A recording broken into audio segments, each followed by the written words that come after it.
Dear student, most welcome again surprise online classes. मैं अखंड प्रताप सिंह आप लोगों को पढ़ाने आया हूँ क्लास 6 मैथ एक्सरसाइज 5.1। चैप्टर का नाम है understanding elementary shapes. Elementary shapes को हमें अंडरस्टैंड करना है बाई सो मैनी थिंग्स, जो भी आपके सामने आएंगे हम एक तरह से बताते रहना शुरू करेंगे। अब क्वेश्चन नंबर क्या कह रहा है, what is the disadvantage in comparing line segment by mere observation. तो आप क्या कहेंगे, by mere observation we can't compare the line segment with slight differences in their length. We can't say which line segment is of greater length, hence the chances of error due to the improper viewing are the more. आइए, तो आप ऐसा क्यों करते हैं disadvantage के बारे में। तो आप कहेंगे, क्या लिखेंगे क्वेश्चन नंबर का सोल्यूशन में, इसमें आप सोल्यूशन विस्तार से लिख सकते हैं। जैसे आप लोग इंग्लिश, हिंदी और मैथ के क्वेश्चंस के आंसर लिखते हैं, तो आप लिखेंगे by mere observation, by mere observation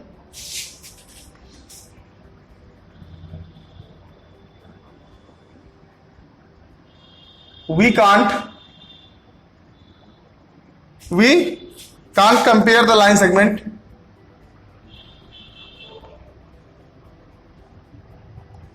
we can't compare the line segment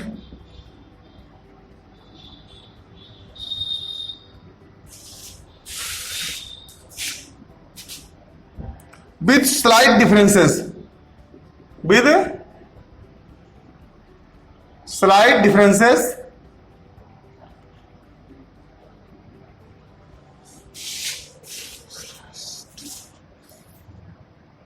in their length, in their length, in their length. We can't say which line, we can't say क्या कि which line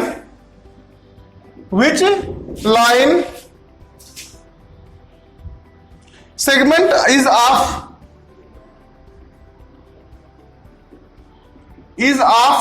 क्या है, is of greater length, यानी कौन सा छोटा है और कौन सा बड़ा है इस तरह समझ में नहीं आता, ठीक है ना। इसलिए तुमको ऐसे कंपेयर करना असंभव हो जाता है। Hence the chances of errors, तो आप कहेंगे क्या, हम इसलिए नहीं करते मेयर ऑब्जर्वेशन क्योंकि इस वजह से द चांसेस ऑफ एरर्स, गलतियां होने की संभावना, गलतियां होने की जो संभावनाएं होती हैं, एरर होने की संभावनाएं होती हैं, किसके कारण, due to improper viewing, due to improper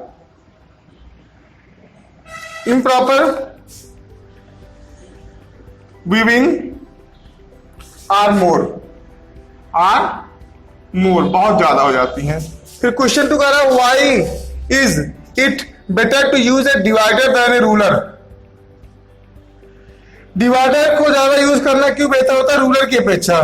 while measuring the length of line segment, line segment को चेक करते समय, तो हम कहेंगे व्हाइल यूजिंग ए रूलर, व्हाइल यूजिंग ए रूलर पटरी जब यूज करते हैं, चांसेस ऑफ एरर, सेम वही बात है, चांसेस ऑफ एरर्स क्या होते हैं, आकर आ जाते हैं। क्यों आ जाते हैं, due to thickness of the ruler, due to thickness of the ruler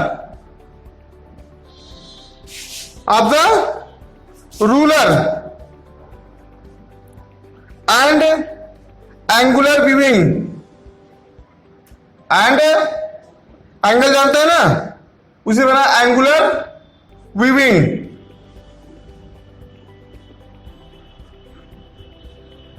Hence, इसलिए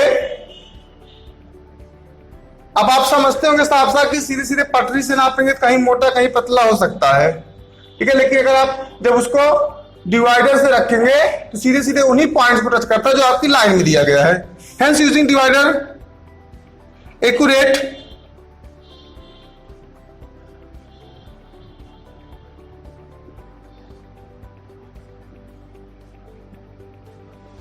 एक्यूरेट कर देता है आपको। किसमें मेजरमेंट इज पॉसिबल,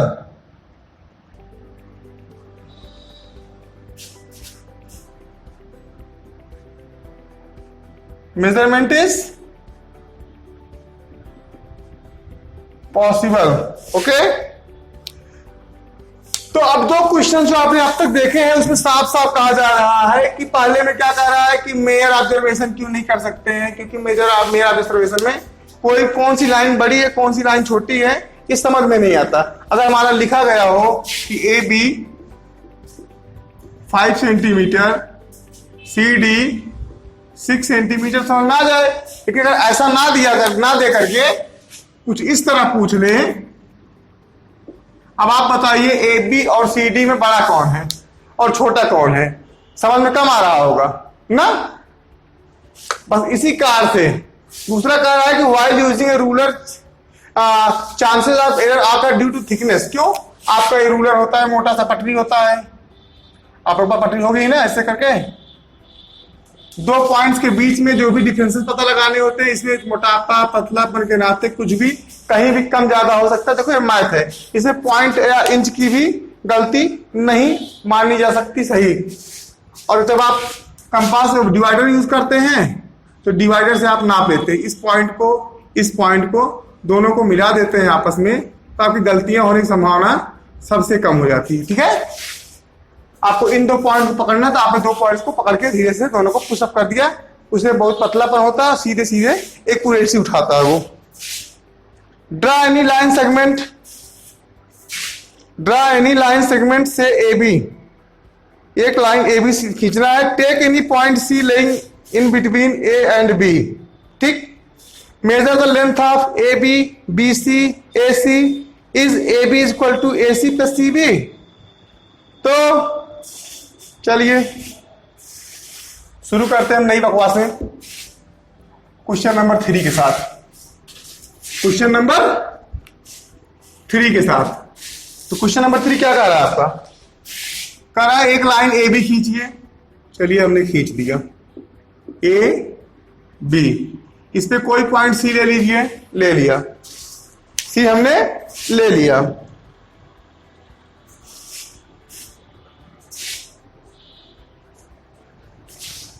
अब इससे इतना क्लियर हो गया कि तीनों पॉइंट एक ही लाइन पर है, ना कोई एक्सटीरियर में है ना कोई इंटीरियर में, सब ऑन द लाइन है, ठीक है ना।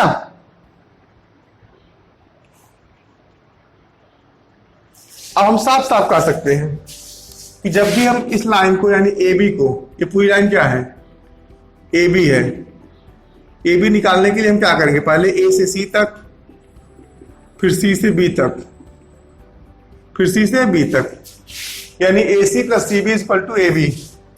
क्योंकि जहां से भी चाहे सी यहां रख दिया जाए चाहे सी यहां रख दिया जाए, तभी इन दोनों को मिलाने के बाद ही ए बी बन पाएगा।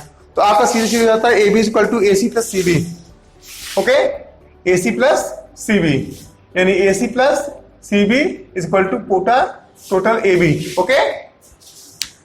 फिर क्या कह रहा है,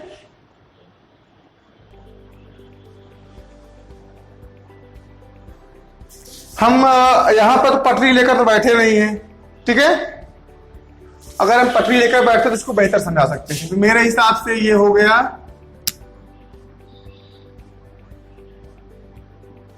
15 और ये भी हो गया 15, तो टोटल कितना हो गया, और जो बड़ा वाला है वो है 30।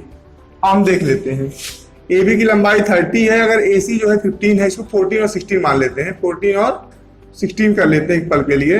तो 14 प्लस 16 इज इक्वल टू कितना, 30 इज इक्वल टू 30। इससे हमारा शुद्ध हो जाता है, हेंस प्रूफ हो जाता है कि A C plus C B is equal to A B. ऐसा हर कंडीशन में लागू होता है, तो इसलिए वेरीफाइड है, कोई दिक्कत नहीं। क्वेश्चन 4 कह रहा है if A B C are 3 points on a line such that A B is equal to 5 centimetre, B C is equal to 3 centimetre. A B B C, A B 5 centimetre, B C 3 centimetre, यही ना, 3 centimetre 5 centimetre, A B 5 centimetre, ठीक है, और B C 3 centimetre and A C 8 centimetre, और ये पूरा 8 centimetre है, ये और ये 5 सेंटीमीटर, ये और ये 3 सेंटीमीटर है। तो हमें क्या करना है, तो बहुत सिंपल सी बात है। तो आप लिखेंगे A B equal to 5 centimetre, क्यों, गिवन बी सी 3 सेंटीमीटर, क्यों, गिवन ए सी 8 सेंटीमीटर, क्यों, गिवन। अब हम लेते हैं A C, A B plus B C, A B plus B C equal to A C. A B कितना है 5 centimetre, B सी कितना है 3 सेंटीमीटर, ए सी है 8 सेंटीमीटर। तो 5 3 8 और 8 दोनों क्या आ गए, इक्वल आ गए, यानी दोनों को दोनों 8 सेंटीमीटर में ही हैं। यानी ये बात सिद्ध हो जाती है कि A B plus B C equal to A C. और इससे एक बात और सिद्ध होती है, क्या, अब इन दोनों के बीच में कौन पड़ रहा है, तो आप क्या कहेंगे, इससे साफ साफ साबित होता है ए सी के बीच में बी है, B lies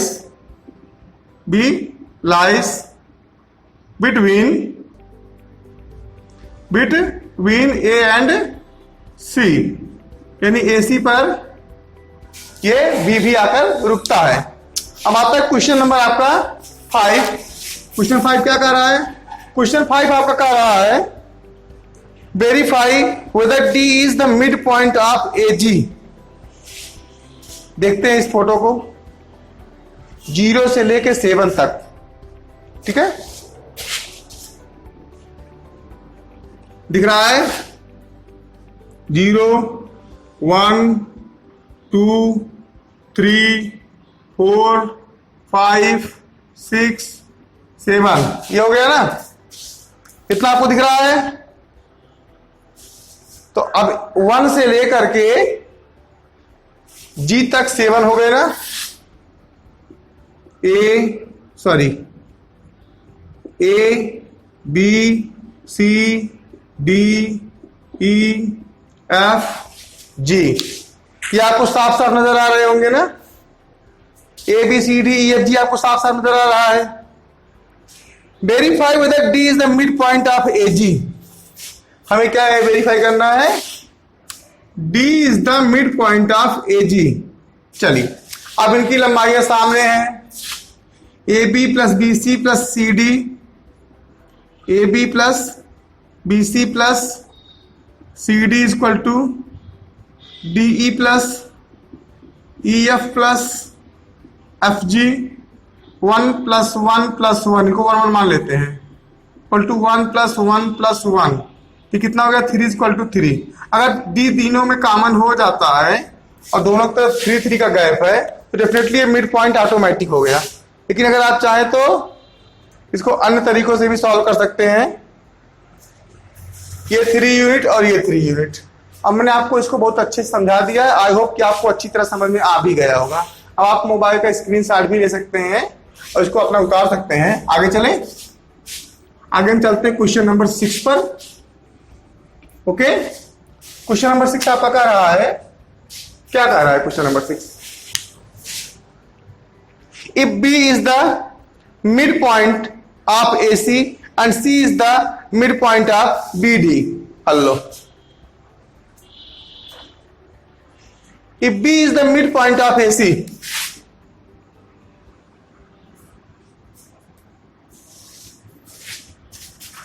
if B is the midpoint of AC, ये मान लेते हैं A, ये मान लेते हैं C, ये हो गया आपका B। B जो है AC का मिड पॉइंट हो गया। ओके, आगे देखें, फिर कह रहा है C is the midpoint of BD, यानी यहां पे डी हो गया। अब जो है बीडी का मिड पॉइंट कौन हो गया, सी हो गया। फिर मिड मतलब एकदम बीचों बीच, कहीं आगे पीछे नहीं, समान दूरी पर। Where A B C D lies on the straight line से why A B equal to C D. अब हमें बताना है कि A B equal to C D क्यों। चले हम पहले निकाल लेते हैं। ए सी इक्वल टू कितना, A B plus B C. B D equal to B C plus C D, जहां बी सी और बी सी इक्वल है। ओके, बी सी और बी सी इक्वल है। Is that clear? तो A B equal to A C, क्योंकि जो है B जो है मिड पॉइंट है, बी जो है मिड पॉइंट है, तो A B equal to B C, B C. और सी अगर मिड पॉइंट है तो B C equal to C D, B C equal to C D. अब ए बी और सी डी क्यों इक्वल है, तब A B equal to C D क्यों, क्योंकि B C equal to B C, तो B C equal to C D, A B equal to B C, तो A B equal to C D. Simple है, simple है तो बताइए, नहीं है बताइए आप लोग। A B equal to B C and B C equal to C D, तो फ्रॉम 1 and 2 आप देख सकते हैं A B equal to C D. अगर A B equal to B C और B C equal to C D है तो definitely A B equal to C D है। हेंस प्रूव्ड, सिद्ध हो गया। ज्यादा लंबा नहीं है कुछ। क्वेश्चन 7 जो कि इस क्वेश्चन चैप्टर का संभवतः लास्ट क्वेश्चन होगा। Draw 5 triangles and measure their sides, check in each case if the sum of the length of any two side is always less than the 3 side. Okay, interesting है।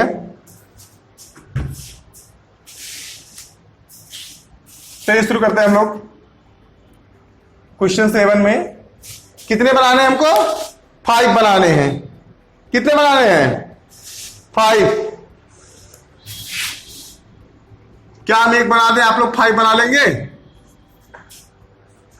A B सी, हम मान लेते हैं A B की लंबाई 2.5 है, ए सी की B C की लंबाई हो जाएगी 4.8 और ए सी की लंबाई कितनी जाएगी 5.2। 5.2, ये 5.2, ये 4.8, ये 2.5 जो भी है सेंटीमीटर मीटर में। ये आप लोग लिखना मत भूला करिएगा, हम तो भूल जाते हैं, लेकिन लास्ट में लगा भी देते हैं। आप लोग ध्यान दीजिएगा, सेंटीमीटर लगाएंगे। अब कहा क्या रहा है, क्वेश्चन कह रहा है कि draw 5 triangles and measure their side, check the each of case if the sum of the length of any 2 side is always less than the 3rd side.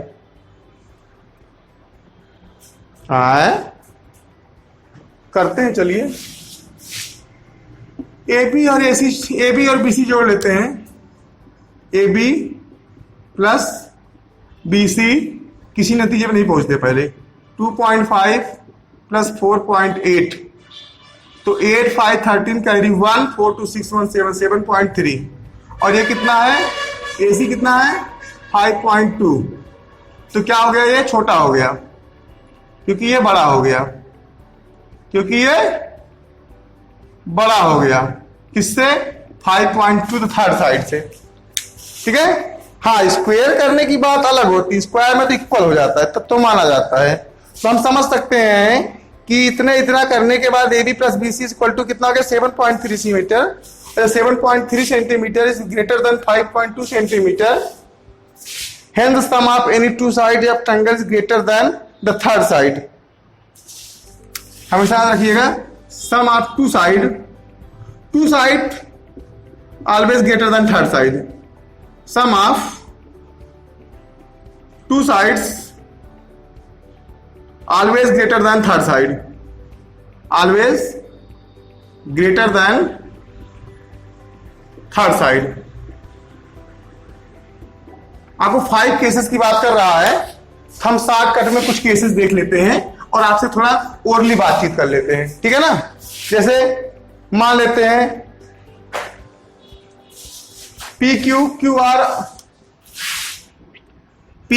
में पी क्यू आर और RP अगर हम मान ले 2.5 3.5 2.5 3.5 तो हमारे side कौन है, P Q plus Q R कितना 2 + 2.5 कितना हो गया 4.5 सेंटीमीटर और ये कितना है 3.5 सेंटीमीटर। तो P Q plus Q R बड़ा हो जाएगा हमेशा आरपी से या पी आर से, ठीक है। कैसे, इनको ऐड करने पे आया 4.5 और इनको दूसरे आरपी को ऐड करने पे कितना आया है, ऐड नहीं करना है, वैसे भी छोटा है, सेंटीमीटर लिखना मत भूलिएगा। अब मैं कुछ केसेस में आपको एग्जांपल के लिए आप कोई भी ट्रायंगल उठा लीजिएगा अपने मन से, ठीक है ना, उस पर ध्यान दीजिएगा। जैसे मान लेते हैं हम आपको कुछ ट्रायंगल के नाम ले लेते हैं, जैसे एक्स वाई जेड में x y y z z x, मान लेते हैं एक्स वाई 5 वाई जेड 3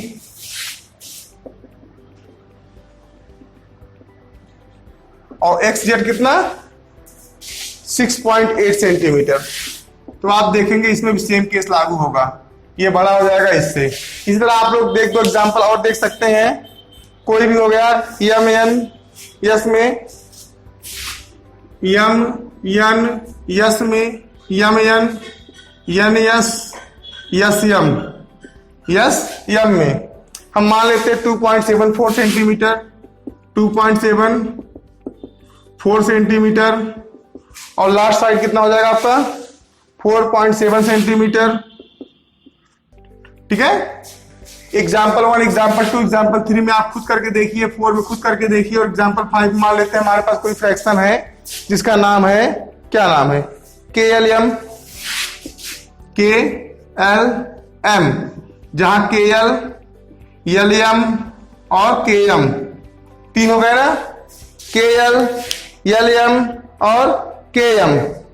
तो मान लेते हैं वो कैसा फ्रैक्शन है, इक्वेशन है 3.5 और 3.5 हमेशा याद रखिए, दो को ऐड करने पे तीसरा हमेशा छोटा पड़ जाएगा उन दोनों के एडिशन से। ओके, मेरे ख्याल से आपको वीडियो अच्छी तरह समझ में आ गया होगा, चैप्टर अच्छी तरह समझ में आ गया होगा। अगर सब कुछ समझ में आ गया तो एक बार जोर से बोल दो भारत माता की जय। Keep watching, keep learning. जय हिंद, जय भारत। थैंक्स।